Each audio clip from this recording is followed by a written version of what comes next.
Hi, everyone, and welcome back to the International Solidarity Pod, which is a podcast that aims to explore current affairs and history relating to imperialism, the global south, gender, political economy, and people-to-people ties. I'm your host, Ashwin. Be sure to subscribe to our channel and give this video a like. We count on your support. Today, we'll be discussing Torkil Lausen's latest book, The Long Transition to Socialism and the End of Capitalism, published by Iskra Books. This is a really interesting and really important book, I'd say, and serves as a guide or a manifesto of sorts for how the socialist movement can move forward at this point in history. Torkil Lauesen is a Danish communist and anti-imperialist. He is an elder of the movement, having been involved in struggles between the 1960s and the 1980s, and of course, until today. Notably, he was arrested and given a 10-year sentence in the late 1980s for robbery with the intention of transferring funds to the Popular Front for the Liberation of Palestine, or the PFLP. Of late, he has authored several books, including The Principal Contradiction, released in 2020, Riding the Wave, Sweden's Integration into the Imperialist World System, released in 2021, and of course, the subject of discussion today, The Long Transition of Socialism towards Socialism and the End of Capitalism, released in 2024. If you haven't checked out Iskra Books yet, they are a nonprofit, independent, scholarly publisher of original works on progressive working class thought. They intend for their publications to serve those involved in real world liberation struggles. And so, in that spirit, they make all of their materials freely available for immediate, high quality PDF download on the same day of publication. They write on their website, quote, "We do not believe in paywalled knowledge, an exploitative and exclusionary practice of publishing that pervades the industry of intellectual production," unquote. So you can find the PDF of Torkil Lausen's book on Iskra's website, and I'll leave that linked in the description below. In addition to whichever platform you're watching or listening to this on, you can follow the work I do on Instagram at Journal of INTL Solidarity, and on Substack at intlsolidarity.substack.com. If you're listening to this on either Spotify or Apple Podcasts, please leave a review as it helps get this program to new listeners. Okay, here's my conversation with Torkil Lausen. Okay, Torkil, welcome to the International Solidarity Pod. Thank you so much for being here and sharing your time with us. We're here to talk about your book, released in 2024 by Iskra Books, and definitely shout out to Iskra Books. The book is called The Long Transition to Socialism and the End of Capitalism. Maybe we'll start out, by asking you, why write this book? Who is the audience? How are you approaching this question of socialism, of the long transition of socialism? Why write this book? Yeah, well, most of my writings have been a critique of capitalism and imperialism, and I have been often challenged with this question. I share your critique of capitalism, but what about the alternatives? There have been many attempts to build socialism in the past, but they have not been very successful, neither in terms of delivering material goods or democracy. So one reason for writing the book is to respond to this line of argument. You know, when you try to write the history of the efforts to build socialism, one writes not only against the 100 years of European sense of moral superiority and anti-communism, but you also write against the disillusioned Western socialist who thinks that their ideals have been betrayed or mission is impossible at all. In the 60s and the 70s, millions would struggle and die for socialism. Today, many are disillusioned and pessimists, thinking that it's not possible at all.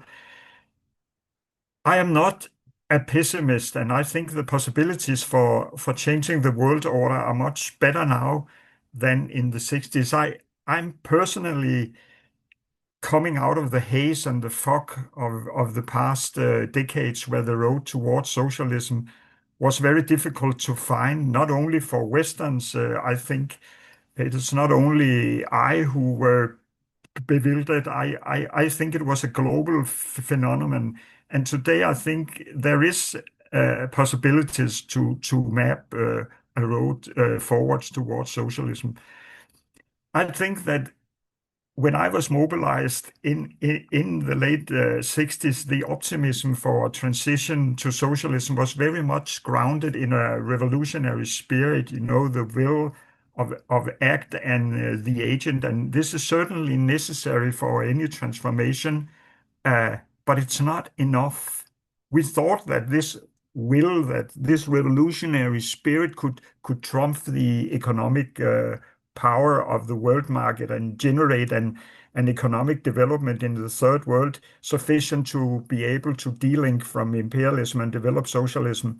It did not happen. Instead, we got this counteroffensive of neoliberal globalization, which effectively closed down the project of turning national liberation into economic liberation. And I think today that the material conditions for a transition towards socialism, it's much better. In the 60s and 70s, the third world demanded another world order. Today, I think they are in the process of building it. In the 70s, the ruling class was, however, able to launch this potent counter-revolution in terms of neoliberal globalization.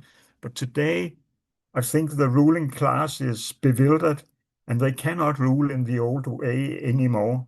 So the objective conditions for revolutions are excellent. Many people are worried about the subjective condition. You are missing the revolutionary spirit in this equation, but I'm not that worried. Keeping in mind Marx's word in his famous introduction to his Grundrisse to Capital, he said, "No social order is ever destroyed before all its productive forces for which it is sufficient have been developed, and new superior relations of production never replaces older before the material conditions for their existence have matured within the framework of the old society." And then Marx add, then begins the epoch of revolutions. And I think we are reaching that state now. And I think that development of the global south present an opening for transitional states like China to move ahead to a socialist mode of production, which also creates space in other states to establish a new mode of production and space for exploited classes in the rest of the capitalist state to move ahead to make a more progressive state. So the book is intended with all modesty to contribute to the development of the subjective forces by summing up experience and lessons from the previous revolutions and attempts to build socialism, to see the struggle for socialism as this long historical process. That was a great overview of why you wanted to write the book, but it was also a good overview of essentially the contents of the book, right? The book is like over around, if I'm not wrong, 400 something pages. And Mm. I read through the whole thing, and that's basically a pretty good summary of it. We're gonna, because he went, did an overview of the book, we're going to break this down. We're gonna unpack we're gonna unpack this. So let me start here. On a basic question of capitalism versus socialism. Okay, something that stands out to me from this book is the historical perspective that it takes on the transition to socialism from capitalism. There's a line in the book that says, quote, "The transformation towards socialism is a process stretching backward and forward," unquote, stretching backward and forward in time. Um, Mm. I think this is important because sometimes, the socialist left still falls into a 20th century kind of conceptualization of socialism, which usually, which is usually like a litmus testing of whether a system claiming to be socialist, like, China, Vietnam, or Cuba, etc., meets the criteria of, dictatorship of the proletariat or absolute egalitarianism in order to qualify as socialist. There is also, very importantly, many times a misunderstanding of what capitalism itself is. Namely, the failure to conceptualize capitalism as a world system, right? If you see, the boss worker labor capital relationship in the US or Europe, and you also see the boss labor, relationship in China, then both of these are capitalist. And, that's a misunderstanding of capitalism that doesn't take into account sort of the world systemic dimensions of capitalism, the geography of capitalism, the topography of capitalism. So I think it's fair to say that, um, in this book, you're sort of historicizing the scientific socialist or communist movement, and attempting to reconceptualize socialism so that the movement can move forward, right? So the question here is, what is this reconceptualization of socialism? Help us set the record straight here on how to understand both capitalism and socialism and the transition there. Yes, yeah, going back to the short answer is that it's correct that I we should not see the 20th century as some kind of competition between capitalism, a capitalist mode of production, and a socialist mode of production. What we have seen in the 20th century is a totally dominating capitalist mode of production economically, politically, and military. But within this dominating capitalist world, we have seen a resistance and an effort to trying to build uh, socialism, and this effort starts back to the beginning of capitalism, first formulated in words by the Communist manifesto, but there have always been this effort to build socialism within this dominating capitalist society.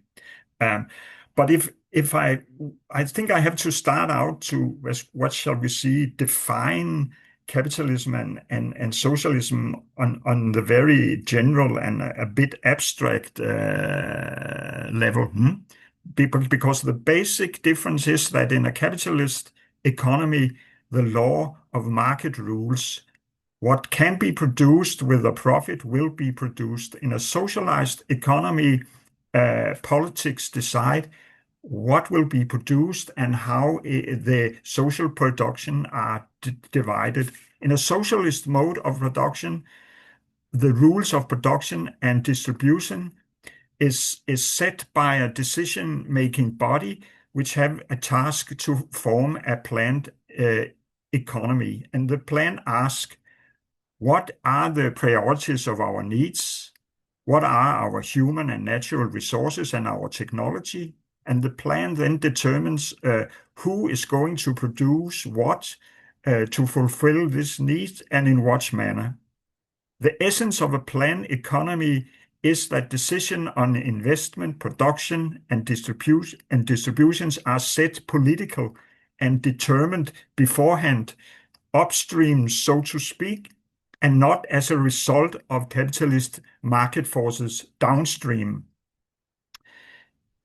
This means that there exists the possibility for a democracy far more advanced and substantial than the bourgeois parliament democracy, in which the core economic decisions are in the hands of a minority, namely the owners of capital. Liberal political democracy can modify, regulate these private decisions to a certain degree, but always within the framework of a capitalist economy that sets the limits on the decisions of liberal democracy. Capital accumulates, has to be secured for the system to function. In a market economy, investments and decisions are made on the prospect of profit, which is dependent on the realization of sales at the market. In a planned economy, it is defined by the allocation of productive resources according to decisions made by a political body.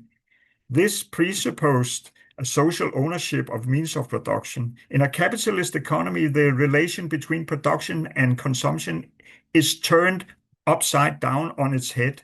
The size of production and type of goods are decided by the market forces. Human needs are only valid if they are backed up by purchasing power. Nothing is produced without the expectation of a sale, and anything will be produced if it can be sold. There's no idle hands and underutilized resources on the one hand, and there may be idle hands and underutilized resources on one hand, and urgent needs of food, clothes, and shelter on the other. And yet, there will exist no possible if these needs ever been met. In capitalism, the purchasing power is not just a matter of distribution of the product, it's the very condition and scale uh, and the nature of production. We have been accustomed to this natural way of economics, but to make production dependent on consumption is turning things upside down, and it has not always been that way. In a pre-capitalist society, produced what was possible according to the available natural resources, technology, management form, and size of the workforce. Then production was distributed based on the prevailing social power relations and rules. There may be hunger or unfulfilled needs due to natural conditions, war, primitive technology, or labor shortage. However, it would be absurd to starve or to stop production of a product in need because some rules of consumption. Historical data shows that it was the process of colonization and capitalist integration that mainly pushed people into extreme poverty and caused social indicators to deteriorate. The colonization of India, Africa, Latin America, and the destruction of the pre-capitalist production system caused extreme hunger and death of millions in the establishment of capitalism. In socialism, the limiting factor for fulfilling needs is the ability to produce. The most advanced technology and effective governance enhances this ability to transform human needs via political processes of planning into priorities of production and rules of distribution. The goods are produced according to the demands of society, so to speak. As soon as the goods are produced, they can be distributed by rules adopted by society. However, all this is just general information about how is advanced socialist mode of production. What we have seen in the past called actual or real existing socialism is only a transitional mode of production established by a transitional state in order to survive in a world system still dominated by the capitalist mode of production. What we have seen in the past is not a competition between capitalism and socialism. It is the transitional state trying to develop its productive forces in order to take the first small step towards socialism in the world system. Yeah. I think that's a good summary of sort of the distinctions we're making here.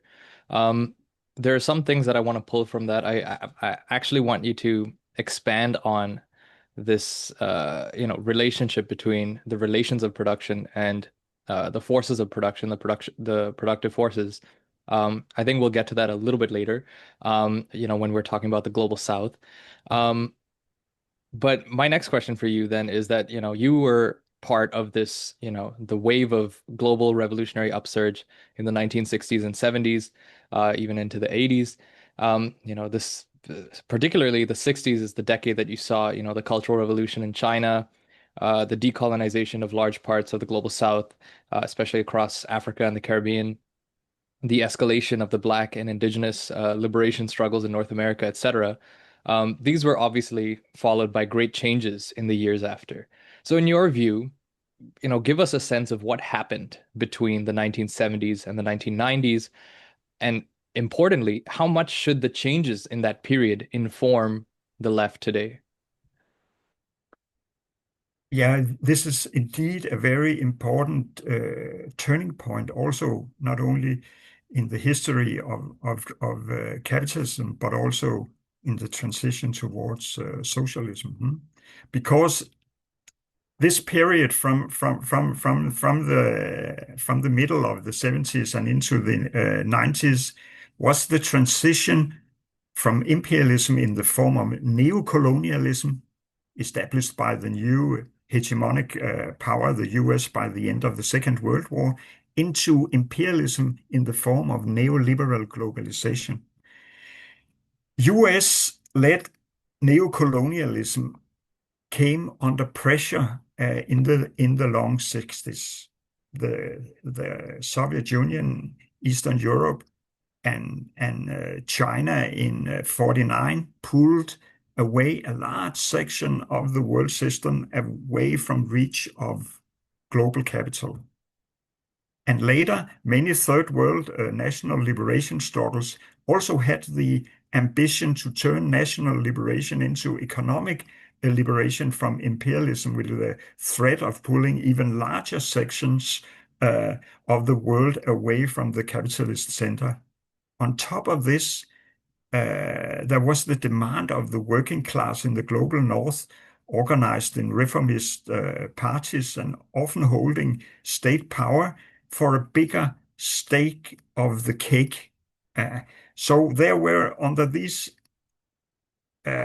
system of capitalism was under pressure from these three forms of state: the transitional state, the new state in the third world, and from basically social democracy states in the global north.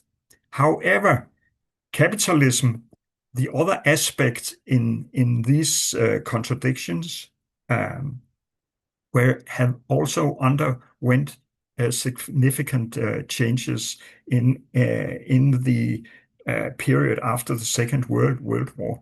Transnationalization, transnational capital have grown. We see the establishment of so-called multinational companies, which turn over what's greater than middle-size national economies. And these transnational companies were fed up with state power. They were fed up with the state power in the transitional state, because they have taken out a large chunk of the world market. They were fed of this new states in the third world, which was also aspiring to develop socialism, and they were fed up with the state in the global north trying to control transnational companies. There was an ambition of the states to try to control this growth of transnational companies, to control their flow of investment, to control trade patterns, and so on. So there was this huge counteroffensive pressed by transnational companies, led by neoliberal policy, Thatcher in Europe and Reagan in the US, in this struggle against, you can see, the national states in all its formations. And of course, they also needed to try to get a showdown with the trade union movement in the global north, because they were also opposed to a deregulation, and they were opposed to outsourcing of industries to low-wage labor to the global south. So at first they had this struggle against state power in the global north, deregulation, privatization, and all these demounting of the social state and turning it into a competition state, and also the weakening of the trade unions and so on. And when this was in place, they could start the outsourcing of industrial production on a really massive scale, and it would actually this capitalist counteroffensive penetrated into the transitional state and actually defeated the Soviet transitional state, and it also penetrated deep into the Chinese transitional state, and it closed down any project with the weaker third world nation states had to and their wish to develop delinking from imperialism. And they, with structural adjustment, demands of structural adjustment, and so on, they closed down any progress in this way. Yeah? So this was a huge turning point. But this and I was really I yeah and you can formulate it as the at the time the principal contradiction was between neoliberal globalization was between this move of the transitional capital under the control of the US hegemony, but also with the establishment of a lot of transnational organizations, the WTO and NAFTA and the EU, and a lot of all kinds of what's later it's be called rule-based order, but a lot of institutions which should management this neoliberal globalization. This on one side, and on the other side you had the different kinds of nationalism, different kinds of response from the national state to this challenge from capital. We saw it from the third world. We saw it from China. We saw it also from right-wing nationalism in the global north. Brexit. Actually, Trump is also some kind of response to this, as least for his electorate, it was so. So what Fukuyama thought was the end of history, and it was actually also formulated from the left wing. There was this Harder Negri, which made this theory of the empire. And later, the response of the multitude was a kind of left-wing formulation of the same thing as the end of history. But they and I, at the time, really underestimated the power of nationalism and the power of the national state, and it made a huge comeback in the 21st century, especially after the crisis of financial neoliberalism in 2007 and 8. This was, I think, the turning point in this contradiction between transnational capital and different kinds of nationalism. So this is a huge turning point. Okay. Very much related to this, this turning point. That's where you saw, the big changes in China as well. You were talking about the transitional states and how, this neoliberal shift, and the strengthening of capital that came with it, penetrated the transitional state. I have a question about China. One of the, subsections in the book is called, or is titled, Why is China so important? So I want to ask you that question. Why do you see China as so important to the transition to socialism?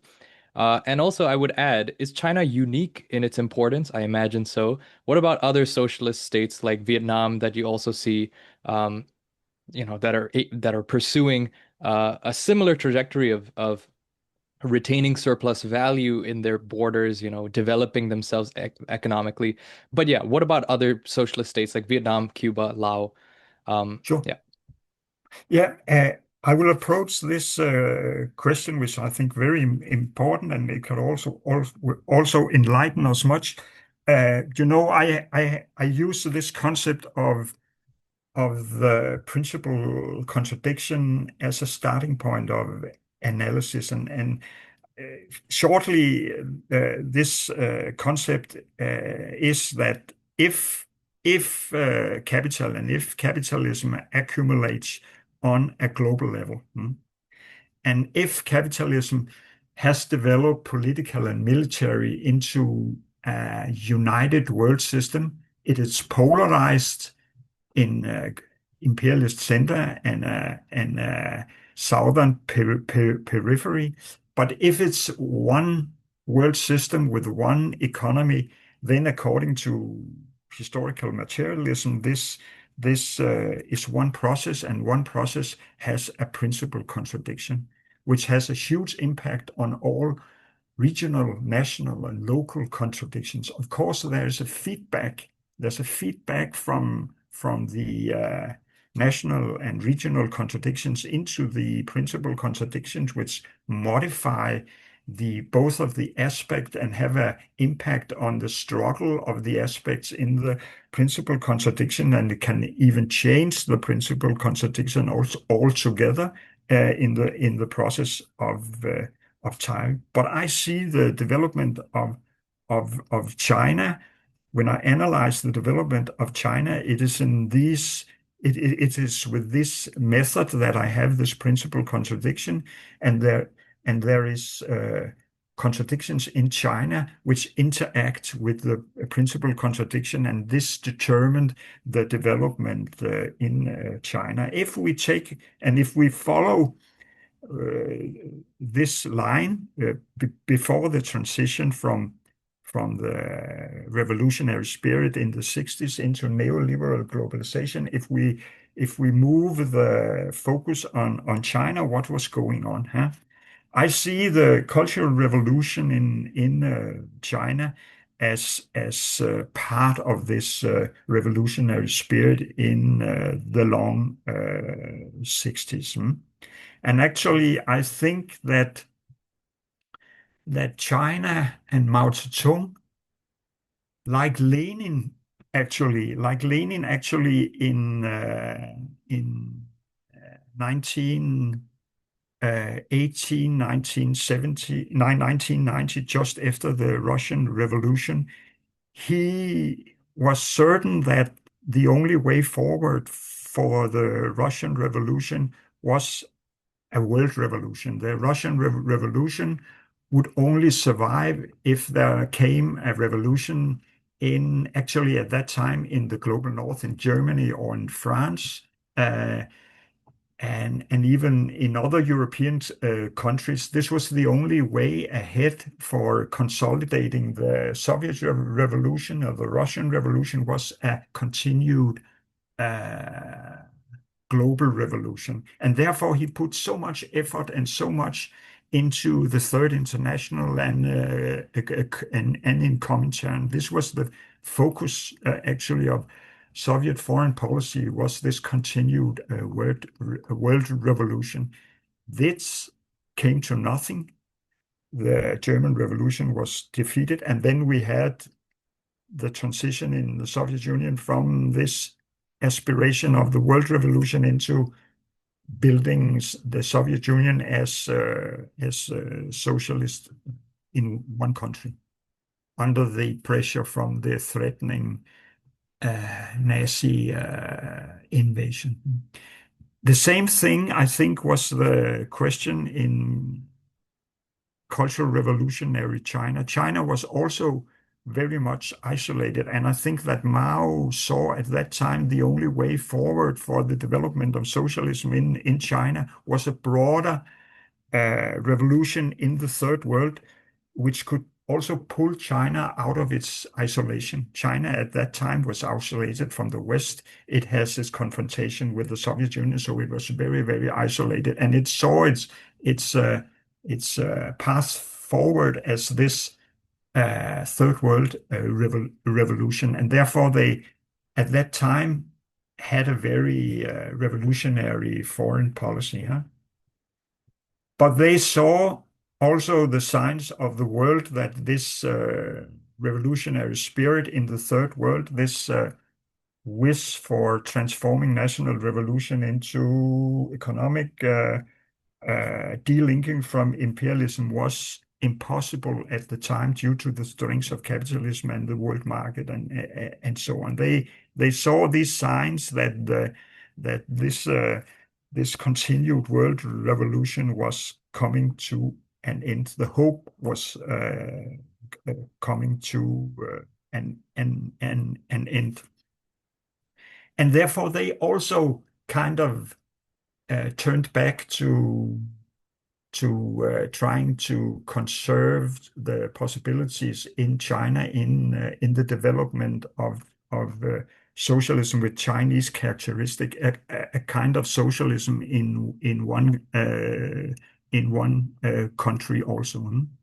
And I think they were very much in the haze of and in doubt of how to do this. And this period from the closing of the Cultural Revolution in 71, 72, 73, and up until the opening up period was a very confused and messy period in developing a strategy for China. Take one was this strange strategy of Mao called the Three World Theory, in which he defined the United States and the Soviet Union as superpowers. And then there was the second, the third, the second world, which was actually Europe and Japan, which was minor capitalist powers, and then there was the third world, which was China and the rest of the third world. And in that theory, Mao said that the Soviet Union was the most dangerous social imperialist power in the world, and the third world and the second world, and maybe even the US has to unite against the Soviet Union. And this was, I can understand it maybe from a narrow nationalist aspect in China, because they have a very tough dispute with the Soviet Union at the time. But if you see it at the global level, in the 70s, the Soviet Union was not the most dangerous socialist imperialist power. They had already economic problems because of the arms race. They were under pressure from the US at the time. They were certainly not social imperialist concerning to the third world. I was in Lebanon and Palestine, not in Palestine, but I was in Lebanon at the time, and I worked together with different kinds of liberations movement, and they got actually support from the Soviet Union, material support, and China ended up in splitting many third world revolutionary movements into because of their hatred towards the Soviet Union. They split it, the liberations movement in Angola.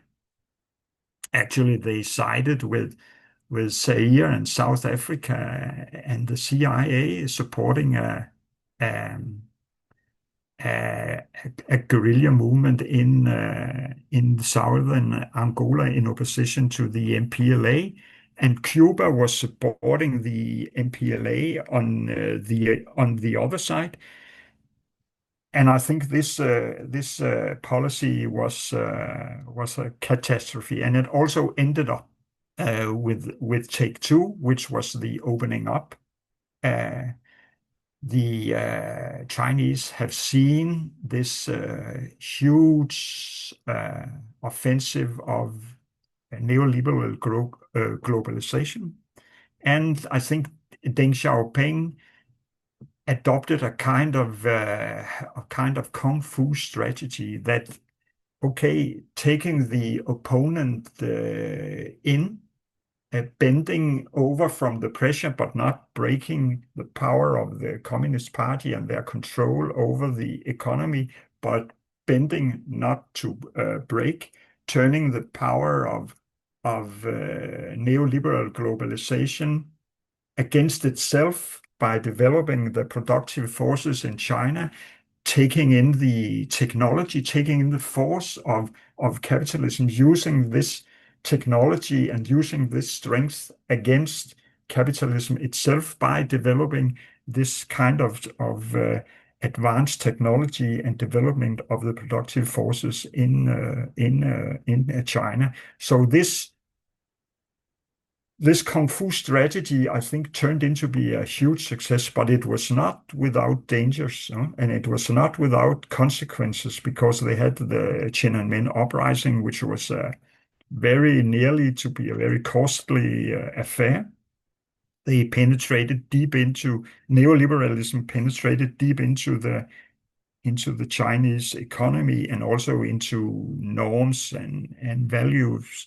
And there is going on a huge cleaning operation in the China of all these things. And this is certainly not finished, but in many terms, it was a success because what happened was that China managed to break 200 years of polarizing process within the capitalist system into rich nations, poor nations, or overdeveloped nations, underdeveloped nations. They broke this polarizing tendency. They pulled 1.4 million people out of extreme poverty from 49 to today. China became the world leading producing power, both now in quantitative and also now in qualitative terms. And this makes it possible for them to continue their travel on the road towards socialism, but also to support the rest of the global South in their first political and economic attempts to de-link from the global North's political domination and put an end to imperialism, which also means the end struggle of capitalism. Concretely, I speak in organizations like BRICS and also the alternative financial institutions, which is created by China. And I think this creates space for countries in the global South to turn into direction of this transitional mode of production, which seems more and more reasonable and also more effective and rational than capitalism. And it also creates space for movements to create states which have the ambition to move towards socialism. So in that way, I think China is very, very important in what's going on in the world today. Thank you for that, Torkil. Would you mind addressing my follow-up about that, about No, Vietnam, yeah, about yes. Um, I think that yes, I think that China, of course, is the most advanced model in this transitional states and transitional mode of production, and this is very much due to several factors. Both to, of course, the size and diversity of Chinese economy, and it's also because of the Communist Party in China, which under the leadership of Mao Zedong was able to develop the infrastructure and develop the health system and education systems and a lot of building very, very solid ground for Chinese economy. And I think that the Communist Party of China is have been so much more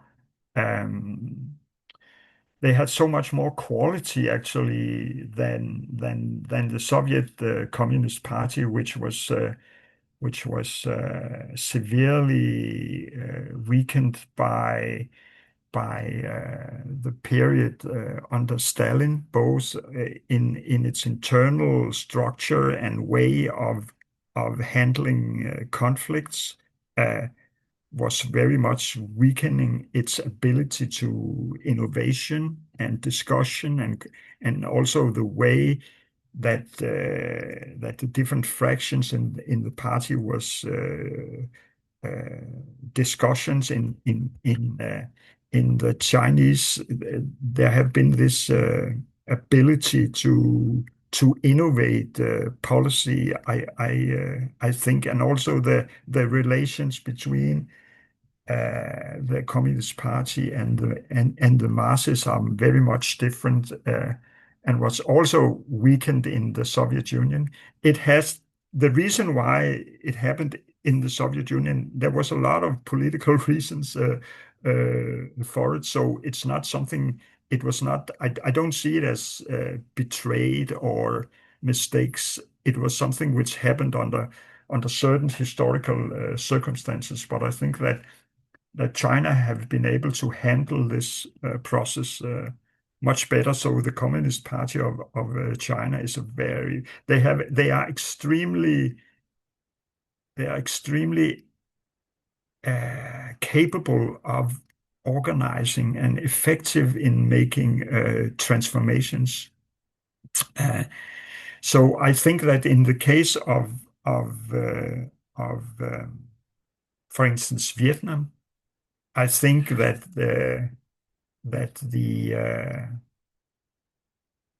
in the Vietnamese Revolution, the national component was the strongest. The socialist by Ho Chi Minh was, of course, able to take the lead, but it was actually very much a national liberation struggle more than it was a socialist liberation struggle. So I think that the transformation made after the liberation of Vietnam was not so comprehensive than the transformation made in China in the 50s and the 60s. So I don't think that it's both the diversity of the Vietnamese economic and also the transformation made in the in the 70s have not been so comprehensive as they were in China. But I think that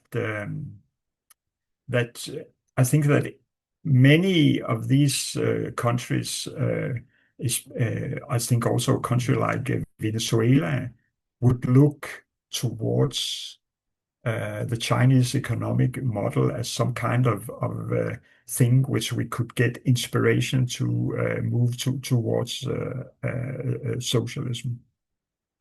But I think that we can also return to this question about nationalism and socialism later in the end, because we saw actually a war between Vietnam and China in the mid 70s. I think so. There's also contradictions, national contradictions, which are in play of what is going on between countries in the global south. But I think that again, as I mentioned, for China and what's going on in China is opening up for a more solid transformation towards socialism in many other countries, because very different from when the third world was allied with the Soviet Union because they didn't have the economy power and they didn't have the technology to create this development in the third world. China has it now, and we see it now in the development of more and more intensive south-south trade instead of north-south trade, and we see it in the development and transition of technology, technology, for instance, into the third world from China, electrical cars from China into the third world. China is actually helping Cuba for the time with developing its energy, uh, not with not with oil or but with solar panels and new technology for its electrification of better electrification of the Cuban society. So yeah. Thanks for that, Torkil.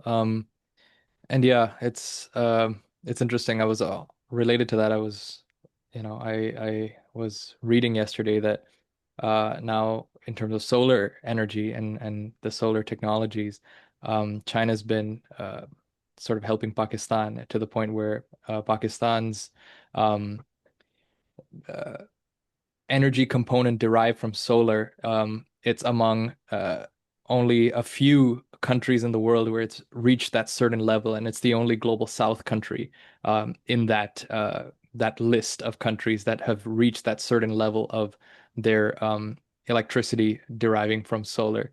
So that's very interesting, and that very much also relates to the question of productive forces and relations of production and sort of the relationship between the two and how China right now, at least, for its trajectory since the 70s and into the present, it's seeing itself as building the productive forces to lay the groundwork perhaps for changes in social relations, in the relations of production and egalitarianism. I mean, we'll have to that's also contingent on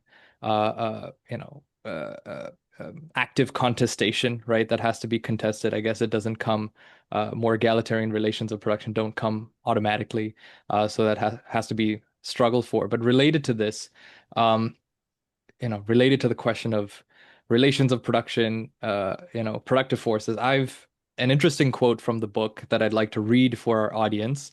And I'd like to get your reaction and ask you a follow-up. So this is toward the end of the book, in the second last chapter. This is talking about the reform process in China in the 1970s. So this is the quote, if China, this is you writing, if China had isolated itself to save Mao's socialist system, it could not have developed the productive forces at the necessary speed, and it would have run the risk of being overrun both economically and politically. In order to stay in power, the Communist Party chose to arrange production along a more capitalist pattern. Gradually, capitalist values infected the Chinese population and the Communist Party itself. This is the important part. Are the Chinese leaders to be blamed for this? No, it is not their fault that the proletarian revolution has not yet taken place in the advanced countries. But one can and one ought to blame the Communist Party for not describing the situation with the same ruthless honesty as Lenin did about the NEP, the new economic policy, in his day.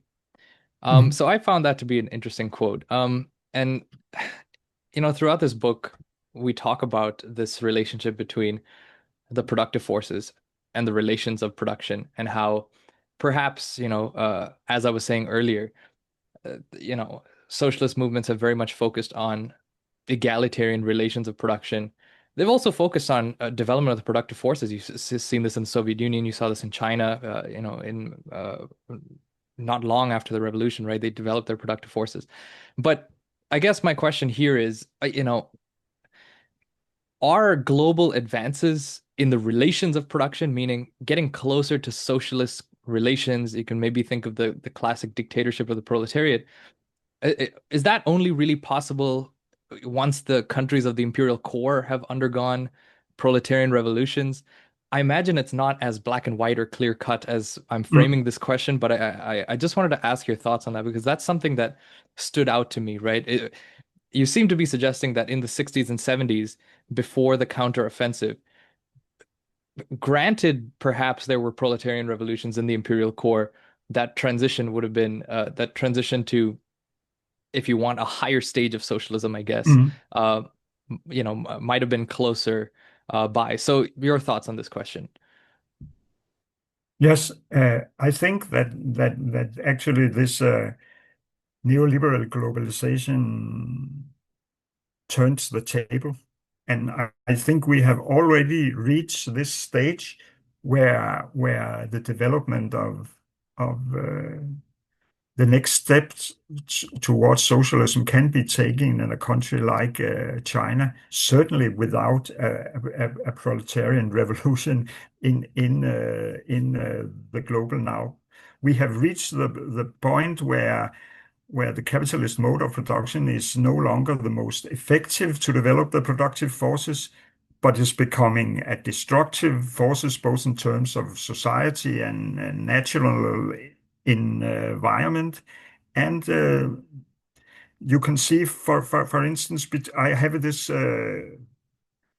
analysis by an Australian think tank, and they have analyzed that between 2003 and 7, the United States led in 60 of 64 leading technologies, while China led in only 3. Between 2019 and 2023, however, the US led in only 7 of 64 technologies, where China led in 57 of these 64 leading technologies, which are advanced integrated circuits, design, high performance computing, quantum processors, electric vehicles, solar energy, space launch technology, and IA. So you can see that the table have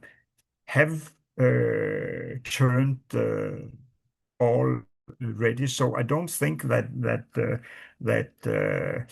but for sure, I think that it's important to note, and I'm very often also when I give this kind of analysis, I often get the response that, hey, China is a capitalist country. There are millions of Chinese working for transnational companies like Foxconn, making Apple computers and so on. There are millions of Chinese working from Chinese capitalist companies which invest and also exploit African workers in mining in Congo, for instance. And all this happens with the acceptance of the Chinese state ruled by a communist party. How can I see this as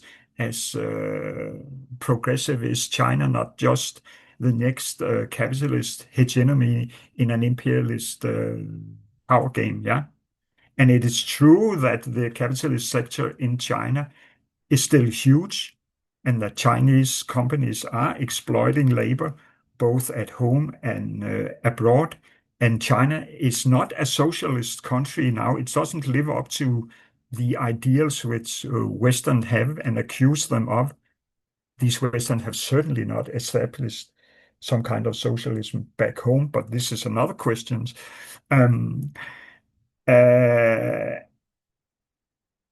Yes, but I see that yeah, and but what is in China now is this kind of transitional mode of production, which is a mix of public owned and private owned capital. It's a mix of planned economy and market forces. It's a transitional production, which exist in a period where we see this competition and real struggle between two modes of production, and we are in this tipping point in this competition. But which is important is, I think, that the Communist Party is able to contain this huge part, which is capitalist, like a bird in a bird cage, yeah? And they control the bird. The bird cannot fly, but it's under some kind of control by the party. The capitalists are not organized in separate organizations. They exist, I think, also in the Communist Party, but they are certainly not in control of the party line. And you can see that the Communist Party, it has done it all through the history, and she is still always saying that we are in the process towards socialism. It's our ambition and it's our plan to make socialism. They have a kind of blueprint of each stage in the next 20 or 50 years, taking each step ahead. And they certainly, I think, now is in the process of taking the next steps, and I think they can take the next step and trying to get rid of residual parts of capitalism in China in the next 2 decades. I think they will, and I rest my case on the previous ability of the Communist Party from 49 up to now to plan and move China ahead from one of the most um, uh, poor countries in the world to the world's leading productive power. Yeah, and for sure, I think that China exploit labor in some third world countries. Chinese capitalist firm does that, yeah, but it doesn't make China an imperialist power in competition with the U.S. Imperialist power. China is not depending on this value transfer for developing its economy like the US and the Europeans are depending on imperialism for developing the productive forces in China builds on the Chinese workers, and it's the Chinese workers who have suffered in this transformation process, and I think that they are also the one who will benefit on the further development of socialism in China. So I might ask you then very briefly, what about this question that you were talking about earlier um, of world revolution, right? And you said, now China seems to have the kind of productive basis to move towards socialist relations, sort Mhm. of implying that uh, you know, um, uh, maybe contrary to what you were saying in that quote about the imperial core, the global north hasn't seen proletarian revolution. So at the juncture of the 60s and 70s, there was Mhm. a counteroffensive. What about today in terms of proletarian revolutions in the global north? Are you saying that the process or the trajectory toward more socialist relations can really just come out of China itself, or what about elsewhere in the world? I mean, is this question of world revolution, to what extent is it still, um, I guess, top of mind? I think that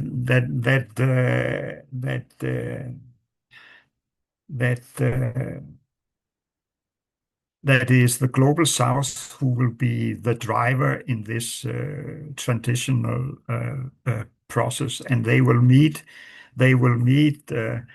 resistance from the global north still. Um, I think that we had this national liberation process during decolonization from 45 to 75, and with a few exceptions, it is finished now. Palestine for one. But I think that the global south, uh, in most cases, only got national liberation. They didn't get liberation from imperialism, and it is this process which is ongoing now, which unites the global south, both the transitional states, the capitalist states, the conservative and reactionary states in the global south, is that they are all fed up with the West and US hegemony. They remember colonialism. They remember the decolonization process. They remember the empty promises of development. They are fed up with the moral hypocrisy of the West when they speak of humanism and freedom. And they certainly wish for the decline of U.S. hegemony and the U.S. The dog on the leash, and they wish for a rise of a multipolar system. And in this way, I think the global South is the driver in this transformation process. What will happen in the global North, I think, is that in the first instance, we will see that they will go back to some kind of in a defense mode, uh, uh, both in state, but also as the working class. They are trying to defend the centuries of imperial mode of living. It's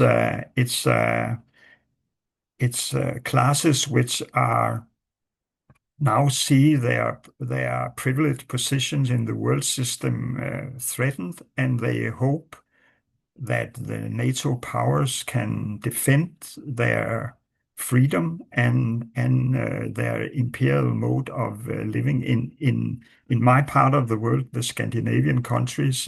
I think 90% of the population are supporting NATO, and they are seeing Russia and China as aggressive powers which are trying to take their privileged positions in the world system. But I think that in the coming decades, we will see a huge economic crisis. We will see a huge political crisis because the ruling class is bewildered and cannot find what to do, and we will see the ecological and climate crisis develop. And in this long crisis, there will be some kind of learning process which can change the attitude. But what will happen in America, I cannot predict. It can be a collapse and a meltdown in a more or less peaceful way as the Soviet Union melted down, but I can certainly also see the development of civil war scenario, taking into account the settler mentality and the amount of weapons in the US. But I think it is the duty of Marxists in the US and in Marxists in all countries to be able to say in a 5-year perspective, what will the political and economic development be? What is the event or which can start out which can trigger a revolutionary situation? What should the paroles be? Like the Russian Revolution, it was bread and peace. Huh? What is the crucial issue? What should our strategy be? What kind of struggle will be waged? What kind of struggle will be waged, and what kind of organizations will be need for this kind of struggle? And this is very important issues for any Marxist to try to answer these questions in each and every part of the world. That's great. Okay. One question I haven't actually given as much thought to before reading this book is the question of analyzing the nation state form. Okay. And you talk about this quite a bit in your book. The nation state, is a recent development in human history originating in Europe, like France or Spain. But at the same time, very importantly, these nation states were not just nation states, right? They had empires that had colonies all over the world. Fast forward during the waves of decolonization across the global south, this nation state model was still adopted upon independence for these global south countries, which imposed various limitations and constraints on the question of both development, economic development, and moving towards socialism. Um, you know, at the same time, in the book, you point out that countries in the global south, in particular, are forced to make use of the nation state form in advancing towards socialism, in spite of the limits they pose. I guess this is what you have been referring to as the transitional state. Mhm. Can you speak a little bit more about this question of the Yeah, contradictions posed by the nation state form, and also, the question of um, the quest for sovereignty for the global south in the trajectory towards socialism. So those two sure. things, the trajectory towards socialism among the global south, but those contradictions with the nation state form as well. The national state and nationalism has always been a very powerful factor in the history of capitalism, but also actually in the transformation process towards socialism. The capitalist economy have always accumulated on a global scale, but the world system is political and has organized in the formation of nation states, and any transformation process uh, goes through the nation state as is the political unity. And nationalism was a very, if we go back, a very powerful factor in the European 1800 and 48 revolutions against the residual remains of feudalism in Europe. And nationalism, as I mentioned before, was a very powerful factor in the Third World struggles um, in the long 60s. I think that, of course, nationalism was the driver of the decolonization process, but at the time, socialist and communist was able to take the lead in this national struggle, put themselves in the driver's seat of this national struggle. But basically, it was a national liberation struggle, which the communist and the socialist leaders had the ambition to continue into a struggle for socialism, which became very difficult, as I said before. Basically, I think now we can see that nationalism is reactionary in the imperialist center in the global north because it's becoming national chauvinist. And if you are identifying yourself with the capitalist national state in the global north, you are identifying yourself with NATO. And yeah, it's this whole.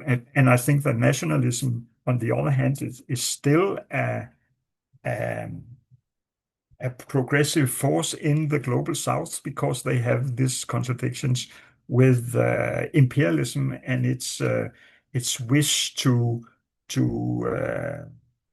control the development of the states in the global south. But I think if we are developing into this multipolar system with the decline of US hegemony, we will see, of course, we will see the development, hopefully, of transitional states uh, and socialism with Chinese characteristics, maybe socialism with Arab characteristic, socialism with Cuban characteristic, socialism with Vietnamese characteristic, and blah blah, and socialism with African characteristic. But we have to be we have to find some kind of balance between the nationalist aspect and the universal socialist aspect, because we cannot develop to a higher stage of socialism without moving into some kind of global socialism. If we have to find a solution to the global inequality, if we have to find a solution to the global ecological and climate problems, we have to move from a nationalist perspective into a, a global perspective. And we can see that this, as I mentioned before, this nationalist aspect have been the reason for conflicts between many countries in the global south, and even between countries which have established some kind of transitional mode of productions. There have been contradictions, certainly between the Soviet Union and China in the 60s, between Vietnam and China in the 70s. And we have seen this kind of thing. We have seen also confrontations between India and China. And we have, and yeah, and so it's very important that these transitional states find a balance between their nationalism and their pursuit of some kind of universal socialism. And it's especially important for the development in China. I think they have to take the global perspective. They have to take the principal contradictions into account. For instance, we have seen the position of the Filipino Communist Party, which is living in a country totally dominated by US imperialism. They have a contradictions with China concerning some islands and some waters with the Chinese Communist Party, which I consider is a minor nationalist contradictions, which doesn't should stand in the way of some kind of unity in their strategy and struggle, because the principal contradiction is between the decline of US hegemony and a multipolar world system. So I think this kind of nationalist disputes between communists should be solved to create a kind of unity in the struggle. If this cannot be done, I think we are in a pure state. I'd like to now get your perspective on the global situation moving forward in terms of the transition to socialism. And perhaps where I'd like to start is in Palestine. You've been directly involved, in the quest for a liberated Palestine. We're still in the midst of this horrific genocide. So what does the Gaza genocide, Israel's war on the region, and regional resistance mean at this historical juncture? And you can take us forward from there in terms of your read on other parts of the world. We are in the end game of capitalism. And I don't mean that it will be over in the next 10 years, but in the next decades, I think will certainly this century will be in this end game. And I think that, well, the basic situation is now that uh, the imperialist core has lost its economic superiority, and it's in the process of losing also its financial superiority. And this is two very important factors. It still have its military policy, which is still strong, but it's also losing its soft power, its cultural, its moral superiority.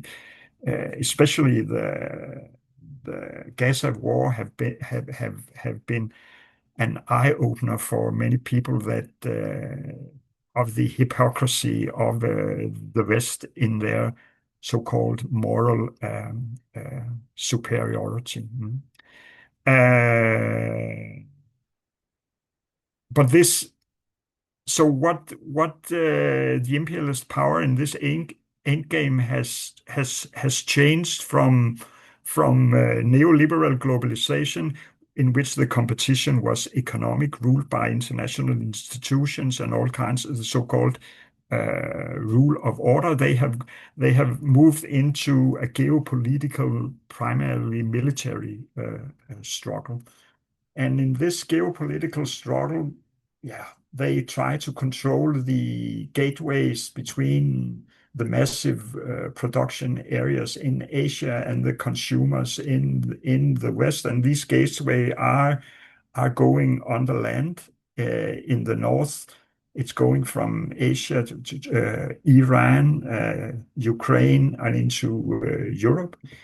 And in the Middle East, it is the control of the Suez Canal. It's the control of the oil production. So this is two points where this geopolitical struggle is going on at the moment. And of course, these struggles are very important, and the outcome of it will have some kind of impact of the transitional process. But there is this understream and undergoing process, which is very, very strong, which is that the global north, the imperialist power, is losing the economic battle. And if the world doesn't go into some kind of nuclear world war, which I certainly does not hope, then I think that this economic basis and this economic understream will determine the impact of the transitional process. So what I hope for is that we can make this process within the coming decades without a war. But we should reach a turning point, I think, at least around 2050, if we are going to avoid this climate collapse. If we don't reach it at this time, I think that this socialism which we have to build will be some kind of lifeboat socialism, trying to pick up the. It would be very difficult to reestablish the balance with nature if we don't reach some kind of turning point around 2050. So that's why I think it's very, very important that we are prioritizing political action in the coming years, every one of us, because on one side we have a unique opportunity for change. The whole system is unstable, and what the actor do is very important. And on the other side, if we don't make the transition, we are in a race against time. It will mean a catastrophe. So it's very, very important that all of us do our best in the next decade, because else it will be very, very. We will have many regrets, and it will be difficult to look ourselves in the mirror in the midst of this abyss of a catastrophe, and say, "Oh, I shouldn't have done this and this." So I think we are on a very decisive point in history. I wanted to ask you, and we're reaching the end here, so this is maybe my last or second last question, but I wanted to ask about um, you mentioned quite early on in the conversation the Marx quote about, how no social order is exhausted, or no social order is upturned until, the productive forces uh, of that social order are exhausted to keep it going, right? Like in the neoliberal period, this was an innovation in the forces of production that allowed for, um, you know, the capitalist world system to perpetuate itself. We're already seeing innovations in the productive forces through the socialist or socialist oriented system of China, right? So innovations in the productive forces in terms of green technology, green vehicles, etc. So there you can already see innovations in the productive forces from not from the global north and not from the centers of imperialism. Um, on the other hand, I wanted to ask you this question about AI, artificial intelligence. Um, to what extent do you think artificial intelligence poses this, this possibility of breathing new life into the imperialist world system as uh, you know uh, uh, you know in other words, if this social order of the imperialist world system is not yet exhausted because of the innovation with AI, but on the other hand, AI is not something exclusive to the global north, and China is also very much innovating in AI. Just some brief thoughts of yours on that. Yes, no, I don't think that the IA can be a salvation or solution to the decline of capitalism. I think that the mother of all contradictions in the capitalist mode of production is the contradiction between the need for capitalism to growth, to produce more and more products, to sell more and more, to gain higher and higher profit on one side, and on the other side, the ability of this production to gain consumption power enough to consume this production. This is the mother of all contradictions in the capitalist mode of production. This contradiction was solved through the 20th century by imperialism in its different forms. Because this transfer of value from the periphery to the center of the capitalist system generated it generated a high consumption power in the center because value was transferred into the center, and it generated a very dynamic development of capitalism in the center, but it blocked capitalist development in the periphery. Hence, all the revolutions in the global south throughout the 20th century. As we talked before, neoliberal globalization, the rise of China, changed this table and changed this whole dynamic. And this is the huge problem for capitalist development, that they see this decline of value transformation, and therefore it cannot function on a world level later. We still need, also in a socialist mode of production, we still need a huge development of the productive forces. The needs in the global south for hospitals, for education institutions, for for shelters, for housing, for medical treatments, for everything is enormously. We cannot, of course, equalize the world on the American or European level, because then and the imperial mode of living, because then we come into confrontation with nature, because the resources, the material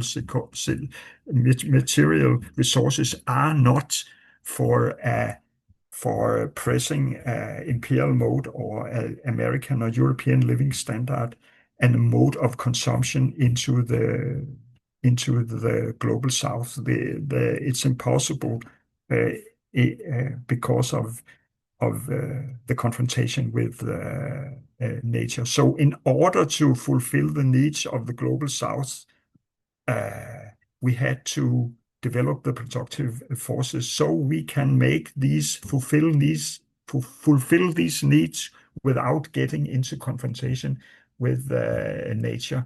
We have to develop the productive forces so we can build these and fulfill these needs without using resources from nature which is not renewable. And this is a huge development of the productive forces. And also in a larger and longer perspective, of course, we should still develop the productive forces. So we should do less work and have more leisure time, to have more times for other things than making products and fulfill needs for social integration, for culture, for everything. So, of course, uh, the need to develop the productive forces will be so in so what I if you're talking about degrowth, it is degrowth in terms of not we need degrowth in terms of not using material resources which will harm nature. In that form, of course, we need degrowth, but we doesn't need degrowth in forms of making products which fulfill needs. Of sure, we don't need that. We need more innovation and more development, and in that way, also, of course, uh, artificial intelligence is a way of developing the productive forces. But I don't think it will solve capitalism. It will maybe solve some problems in socialism. As all kinds of new technologies also have solved a lot of problems in the planning economy. One of the planning problems of planning economy was to handle so much information about production and consumption. It's much more easier now to handle a planned economy with all this kind of information technology and information precision. So in that way, I think this kind of innovation is actually enhancing the transition to socialism more than it's saving capitalism. The problem of capitalism is that it's in confrontation with nature. It's in confrontation with yeah, yeah, with many things. Yeah, so I don't think it will solve this problem. Thanks, Torkil. So I mean, I think, we can close out here. I just wanted to ask you, well, maybe I wanted to explore the question of war a little bit more and the potential for that, the imperialist system lashing out against sort of the rise of the global south, the rise of China. If you had any brief thoughts on that, but I was going to ask you to close on if you had, what would your message be to people, I guess, younger generations involved in on the Mm. left in movements towards socialism? Yeah, what's your message? I think that many of the for sure the reformist socialists in Western Europe, uh, and even many mainstream left-wing groups also are repeating the mistakes of the Second International before the First World War, which created the split between the Socialist and the Communist International. And this was that the reformist and the socialist in Europe, they became nationalists. They voted for armaments and they voted for war in just before the the First World War. Yeah? And I think that there is also this I will not say lust, but this there is this um,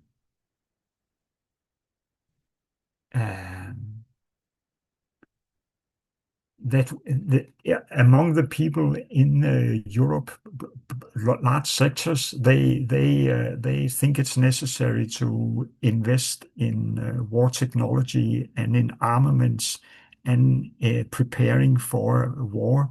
Uh, and it is as they have forgot that what war means, and especially now they have forgot what a nuclear war is. There, in the 70s and the 80s, there was this resistance against the arms race because there was this awareness of the consequences of a nuclear war, and it's as this has disappeared, and everyone wish for more arms. Uh, and it's a very, very dangerous game. So I think it's an important task for the anti-imperialist minority in the global north to resist this trend and go against this armament, and certainly against, of course, imperialist interventions in the global south, and most importantly also uh, speaking about and going into a war against China. Not, I don't think they will win this war. I think they will lose this war, but the consequences will be dramatic. So I think this is a very important task for people in the global north. And again, I think that they should be they should be try to prioritize getting into getting into politics, because the situation we are in now is a very decisive period uh, in time. Yeah. Okay. That's a good place to leave it, Torkil. I really appreciate your time. We were talking before hitting record that a lot of your work these days is focused on, um, you know, passing knowledge down to younger generations. I'm glad to have been a part of that process here, and I'm sure the audience as well very much appreciates your insights on this. For the audience, the book we were discussing is the Long Transition to Socialism and the End of Capitalism, published by Iskra Books. You can buy the book from Iskra Books, but Iskra also makes all their books available for free via PDF. So you can go to their website. I'll actually link it in the description, where you can get an e-copy of this book for free. Torkil, you've been very generous with your time. I really appreciate it. Thank you so much, and hopefully we'll be able to chat again sometime soon. Yes, sure. I am publishing two books, a book small book very soon about strategy for the liberation of Palestine, by Kees Pledeb, a small Canadian Montreal-based publishing house, and then I'm publishing a book about the political economy of imperialism by Iskra Books in December. So maybe we can talk about this in the future. I'd be very interested to have those discussions, and I appreciate you letting us know. Thanks again so much, Torkil.